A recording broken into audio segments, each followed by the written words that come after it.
Baru-baru ini, DPR RI menyetujui pembahasan lebih lanjut terhadap Rancangan Undang-Undang Kesejahteraan Ibu dan Anak atau RUU KIA menjadi RUU Usul Inisiatif DPR RI. Ketua DPR RI Dr. Honoris Causa Puan Maharani menyebut, RUU KIA diharapkan dapat meningkatkan kesejahteraan para ibu dan membentuk anak Indonesia menjadi generasi emas. Pembahasan rancangan Undang-Undang KIA ini menjadi angin segar bagi para ibu di Indonesia. Pasalnya, RUU KIA bertujuan memberikan hak lebih kepada ibu dan anak, terutama selama proses dan pasca melahirkan.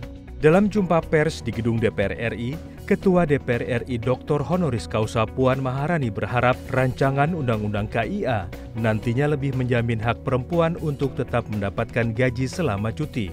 Ya, intinya adalah bagaimana kemudian seorang ibu bisa mendapatkan hak yang lebih dalam pelaksanaan atau setelah yang bersangkutan melahirkan, sehingga memang nanti anak tersebut bisa lebih terawat, bisa lebih dekat dengan ibunya untuk bisa membuat anak-anak Indonesia adalah generasi emas yang memang cukup gizi, cukup terlindungi dan cukup perawatan. Namun hal itu masih harus dibahas lagi dalam pelaksanaannya nanti di AKD terkait. Selain itu, Puan juga menyebut hak ayah dalam proses dan pasca persalinan juga akan dibahas lebih lanjut karena anak juga membutuhkan perawatan yang sama dari sang ayah. Beberapa waktu sebelumnya, bertempat di ruang rapat Badan Legislasi DPR RI, balik melakukan rapat pleno pengambilan keputusan. Rancangan Undang-Undang Kesejahteraan Ibu dan Anak atau RUU KIA, anggota Badan Legislasi DPR RI, Lulu Nur Hamidah, selaku pengusul rancangan Undang-Undang KIA, menyatakan rasa syukurnya karena rancangan Undang-Undang KIA disetujui untuk dibahas menjadi usul inisiatif DPR RI. Melalui rancangan undang-undang ini, diharapkan Indonesia dapat membentuk generasi yang unggul.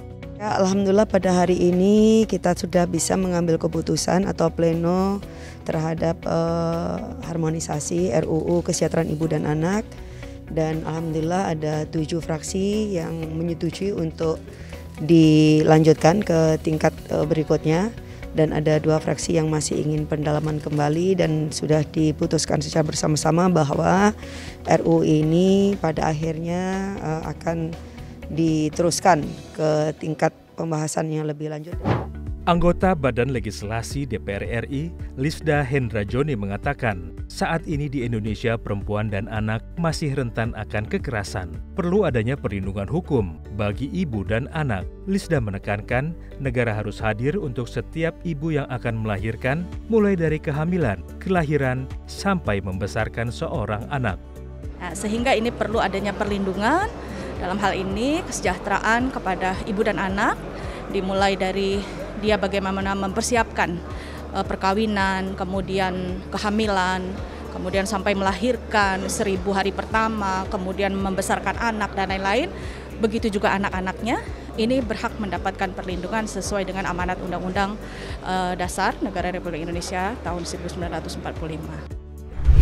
Anggota Badan Legislasi lainnya, Nur Nadlifah menyatakan, rancangan Undang-Undang Kesejahteraan Ibu dan Anak merupakan revisi dari Undang-Undang Nomor 4 Tahun 1979 tentang kesejahteraan anak. Nur berpendapat, undang-undang tersebut sudah tidak relevan untuk diterapkan pada saat ini. Nur menyayangkan saat ini angka stunting anak di Indonesia masih tinggi. Karena itu, rancangan Undang-Undang Kesejahteraan Ibu dan Anak akan mengatur program ASI eksklusif selama 6 bulan. RUU ini adalah revisi kita mau memperbaiki Undang-Undang Kesejahteraan Anak yang ada dari tahun 1979. Tentu sudah tidak signifikan lagi kalau diterapkan di era sekarang ini. Nah, itu urgensinya. Sementara kita tahu bahwa anak-anak Indonesia ini stuntingnya masih tinggi dan banyak anak-anak yang memang belum tersentuh secara signifikan. Untuk meningkatkan kesejahteraan ibu dan anak serta memberikan perlindungan hukum, Badan Legislasi DPR RI mendorong percepatan pembahasan rancangan Undang-Undang Kesejahteraan Ibu dan Anak guna mewujudkan generasi bangsa yang berkualitas. Rancangan Undang-Undang Kesejahteraan Ibu dan Anak dibahas agar para ibu mendapatkan hak yang lebih dalam proses dan pasca melahirkan sang buah hati. rancangan Undang-Undang KIA diharapkan dapat mencukupi kebutuhan gizi, perlindungan, dan perawatan anak agar anak-anak Indonesia menjadi generasi emas di masa depan.